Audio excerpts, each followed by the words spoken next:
Hello, my name is Charles Hollaway, and today I want to talk to you about the Tax Cuts and Jobs Act of 2017 and how tax reform affects auditing.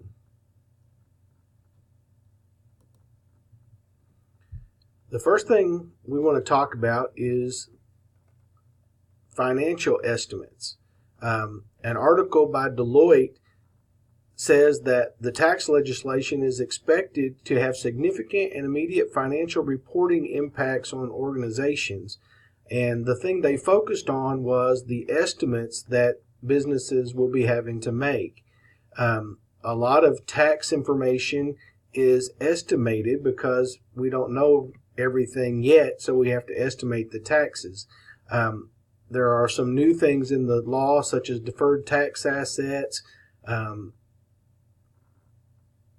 income repatriation, interest expense limitations, some modifications to how net operating losses are handled. A lot of things that have changed in the new tax reform that involve making estimates. And so Deloitte looked at those and said that's an important thing for auditors to look at, is the estimates that are being made by the organizations. Another thing that we want to look at is financial disclosures. BDO United States, which is an organization of independent accounting firms, says that preparers and auditors should understand the impact that the tax reform will have on reported balances. Things that we normally look at and know how they got there and what they are may be different because of the tax reform. There have been a lot of things changed as far as valuation allowances, effective tax rates, deferred taxes, like I said, the net operating losses and carry forwards and carry backs. A lot of those things have changed because of the tax reform, and so the income tax disclosures are going to be a very important part of the audit. They have to be very well documented and show the calculations and figure out, show those estimates that we just talked about, how they got those and where they, why they decided to do it that way, and disclose that fully in the financial statements, so that investors will know what's going on with the company. Another thing we want to look at as an audit consideration is the internal controls. BDO went on to talk about, it said this legislation will likely result in additional audit risk considerations because the firms are having to put in new controls or revised controls for all of their new internal control systems. Because there are a lot of new things that are being looked at and measured and revised that they have to be able to track those. We need to make sure that they provide detailed calculations, documentation, and information about their estimates. For external auditors, these considerations mean we're going to have to target our audit procedures to address those additional risks that are being presented. The big thing is evaluating the new internal controls and then testing those new controls. Things that we've depended on in the past, we may not be able to depend on with the new tax laws and the businesses trying to catch up with those. So it's kind of the auditor's job to make sure that they're keeping up with their end on their internal controls. That kind of leads us into the next area, which is audit risk. An article in the Journal of Accountancy said that any new development that has a significant impact on company financial statements and risk profiles requires serious attention.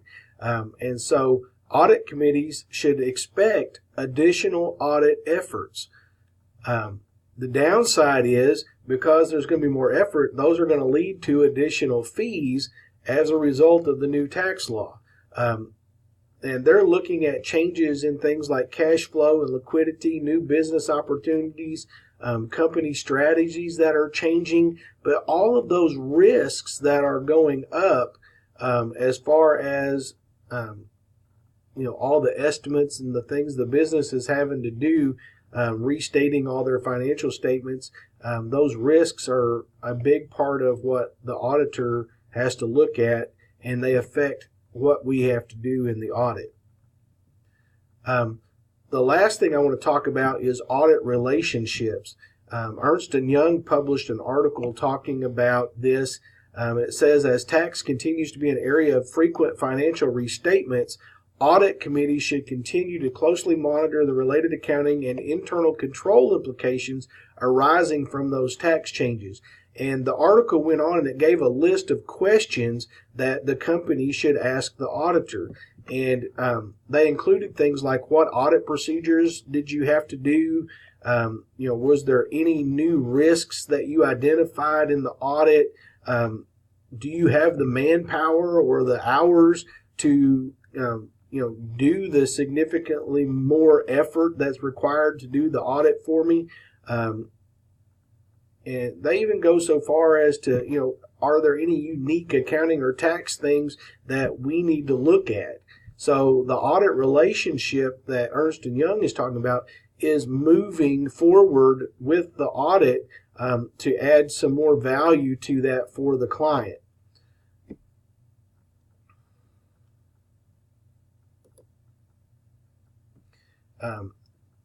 The conclusion of this, I've got some quotes here from the different organizations that we've talked about.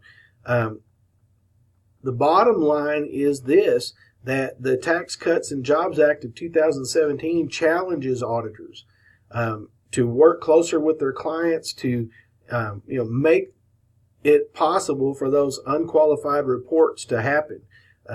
There are a lot of changes. There's a lot of new things going on, and so we need to see those things for them and bring them that extra value in the audit. This is a list of the references that I used for this presentation. If you have any questions about this material, I would like to answer those or look at them with you and discuss them on the discussion board or via an email. So please contact me if you have any questions. Thank you.